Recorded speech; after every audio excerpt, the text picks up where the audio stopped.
Assalamualaikum warahmatullahi wabarakatuh. Saya perwakilan dari kelompok 9 teori komunikasi akan mempresentasikan kasus pembulian di Medan yang menggunakan teori interpersonal dan behavioral.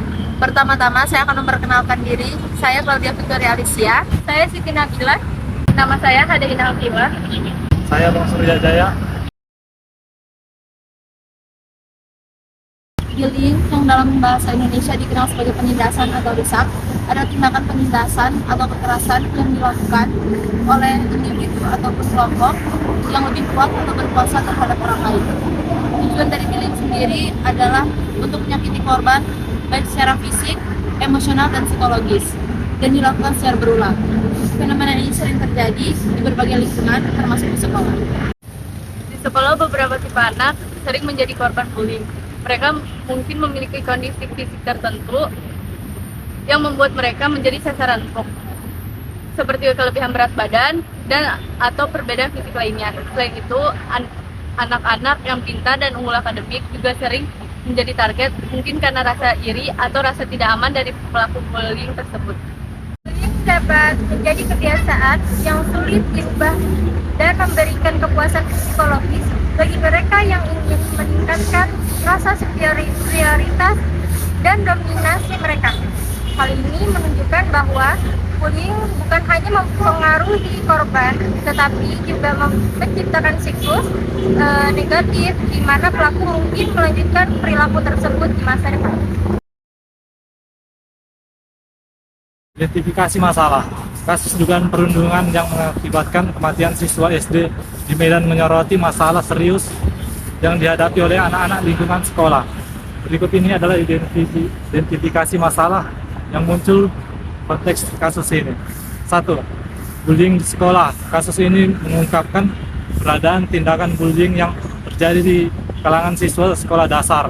Perundungan tersebut dilakukan oleh 5 orang teman korban. Masalah ini mencerminkan adanya perilaku agresif dan dominan yang ditunjukkan kepada siswa yang lebih lemah atau rentan. Identifikasi masalah yang kedua adalah keamanan dan perlindungan anak, yaitu kasus ini menggarisbawahi kebutuhan akan lingkungan sekolah yang aman dan melindungi anak-anak. Korban menjadi rentan karena tidak mampu melawan atau melindungi diri dari perundungan yang dilakukan oleh teman-temannya. Hal ini menunjukkan kekurangan dalam sistem keamanan dan pengawasan di sekolah. Yang ketiga, kesehatan mental dan emosional. Perundungan dapat memiliki dampak yang serius pada kesehatan mental dan emosional korban. Korban mengalami penurunan kesehatan dan mengeluhkan rasa sakit di kepala dan rasa sakit di tubuh. Ketidakmampuan untuk mengatasi perundungan ini dapat berdampak pada kesejahteraan umum siswa yang mempengaruhi kemampuan mereka dalam berinteraksi dan belajar mereka. Yang keempat, tanggung jawab dan pengawasan. Kasus ini tentang tanggung jawab dan pengawasan orang dewasa, baik di sekolah maupun di rumah. Terhadap kegiatan anak-anak, pentingnya memastikan bahwa anak-anak mendapatkan perlindungan, pengawasan, dan bimbingan yang memadai, tidak boleh diabaikan. 5. Penanganan kasus anak ini di bawah umur. Perlibatan pelaku yang masih di bawah umur menggarisbawahi perlunya pendekatan yang khusus dalam penanganan kasus seperti ini. Perlindungan anak dan pendekatan yang sesuai dengan usia dan perkembangan mereka harus menjadi fokus utama dalam proses penegakan hukum. Dalam mengidentifikasi masalah ini, penting untuk menyadari bahwa kasus tunggal ini bisa memberikan masalah yang lebih luas dalam masyarakat. Kasus ini harus menjadi panggilan untuk memperhatikan isu perlindungan di sekolah dan melibatkan semua pihak, termasuk sekolah, keluarga, dan juga penegak hukum dalam mencegah dan menangani kasus macam ini dengan serius.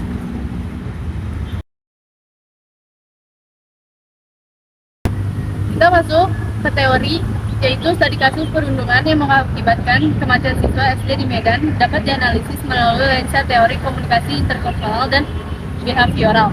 Berikut adalah pendekatan dan aspek relevan yang terdapat dalam kasus tersebut. Yang pertama yaitu komunikasi interpersonal. Kasus ini melibatkan interaksi antara individu-individu dalam lingkungan sekolah, termasuk korban, pelaku, dan mungkin juga saksi-saksi, bahkan orang tua. Teori komunikasi interpersonal dapat membantu memahami bagaimana komunikasi antara individu mempengaruhi hubungan dan dinamika sosial di dalam kelompok. Yang kedua, pola interaksi. Studi kasus ini dapat melibatkan analisis pola interaksi antara korban dengan pelaku perundungan dan mungkin juga interaksi dengan orang lain di sekitarnya. Faktor-faktor seperti intimidasi, dominasi, kekuasaan, atau isolasi sosial dapat menjadi bagian dari pola interaksi yang terjadi. 3. Pesan dan efeknya. Dalam teori komunikasi interpersonal, perhatian diberikan pada pesan yang disampaikan dan bagaimana pesan tersebut mempengaruhi individu lainnya. Dalam kasus ini, pesan-pesan yang berkaitan dengan perundungan, intimidasi, atau kekerasan verbal atau fisik mungkin telah dikomunikasikan antar korban dan pelaku. Dan efek dari pesan-pesan ini sangat penting untuk dipahami. 4. Dampak psikologis dan emosional. Kasus ini melibatkan kematian korban yang dapat memiliki dampak psikologis dan emosional yang signifikan pada keluarga, teman-teman, dan komunitas di sekitarnya. Studi kasus ini memungkinkan untuk mengkaji efek dari pesan-pesan perundungan seperti rasa takut, stres, trauma, atau perasaan rendah diri yang dapat mempengaruhi kesejahteraan mental dan emosional individu terkait. 5. Perilaku sosial. Teori perilaku sosial dapat membantu menganalisis perilaku individu dan kelompok dalam konteks perundungan. Kasus ini melibatkan pelaku yang masih di bawah umur dan penelitian perilaku sosial dapat memberikan wawasan tentang faktor-faktor yang mendorong perilaku perundungan, seperti konformitas kelompok, tekanan sosial, atau kepuasan psikologis yang diperoleh dari dominasi atau penghinaan terhadap korban. Melalui pendekatan teori komunikasi interpersonal dan behavioral, kasus ini dapat dikaji lebih mendalam untuk memahami interaksi, pesan, dan efek psikologis yang terjadi dalam konteks perundungan. Analisis ini dapat memberikan pemahaman yang lebih baik tentang faktor-faktor yang mempengaruhi terjadinya perundungan, dampaknya pada individu terkait, dan memberikan landasan untuk upaya pencegahan dan penanggulangan yang efektif. Menurut informasi hipotesis dari studi kasus ini, korban mengalami dampak psikologis dan emosional yang serius. Mengingat korban mengalami trauma, rasa takut, dan mengeluarkan pernyataan tentang ada 5 orang yang penganiaya, dapat diasumsikan bahwa korban mengalami tekanan psikologis yang signifikan sebagai akibat dari perundangan yang dialaminya dan mengalami cedera fisik yang parah. Meskipun tidak disebutkan adanya luka memar dan cedera yang terlihat pada korban, keluhan sakit badan dan kepala yang dialaminya dapat menunjukkan kemungkinan adanya cedera internal yang tidak terlihat secara kasat mata.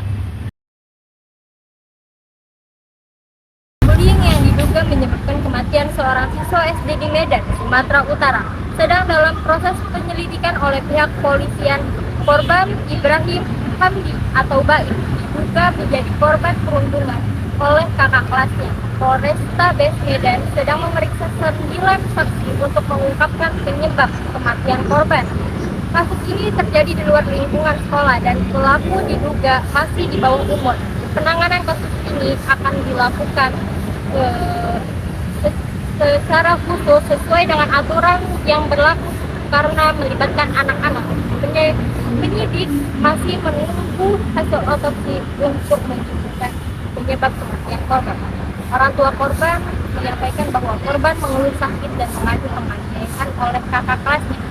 Sebelum meninggal, korban mengalami demam tinggi dan keluhan sakit badan sebelum akhirnya meninggal dunia. Menurut penuturan korban sebelum meninggal, ada 5 orang yang melakukan penganiayaan terhadap jenazah korban telah dimakamkan setelah dilakukan otopsi di Rumah Sakit Bayangkara di Medan. Jadi dalam kasus tersebut yang menyebabkan kematian siswa SD di Medan masih dalam pemeriksaan kepolisian. 9 saksi telah diperiksa untuk mengungkap penyebab kematian korban.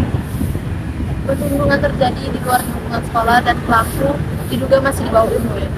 Dan juga penanganan kasus ini akan dilaksanakan secara khusus sesuai dengan aturan yang berlaku. Hasil otopsi masih ditunggu untuk menentukan penyebab kematian korban. Korban mengeluh sakit dan melakukan penganiayaan sebelum meninggal. Dan juga jenazah korban telah dimakamkan setelah dilakukan otopsi. Kesimpulannya, cara yang bisa kita lakukan untuk mengatasi rasa trauma yang terjadi pada kasus pembulian ini, seperti korban bullying ini harus bisa menerima dan memaafkan atas segala perbuatan yang masa dia dibully. Kemudian jangan berusaha untuk melupakan, karena semakin berusaha untuk melupakan, maka akan semakin ringan juga dan sulit untuk dilupakan. Yang ketiga, jadikan hal ini menjadi sebuah motivasi hidup untuk berusaha menjadi orang yang lebih sukses, dan pengalaman dibully biarkan menjadi sebuah kisah kelam yang suatu saat nanti bisa menjadi inspirasi juga sebagai untuk para korban bullying lainnya. Kemudian yang terakhir adalah evaluasi diri. Barangkali memang ada sikap atau perilaku yang kita salah atau pernah menyakiti hati orang lain, sehingga orang lain pun merasa sakit hati dan mengajak orang lain untuk mencoba kita juga. Presentasi dari kelompok kami, bila ada salah kata mohon maaf. Wassalamualaikum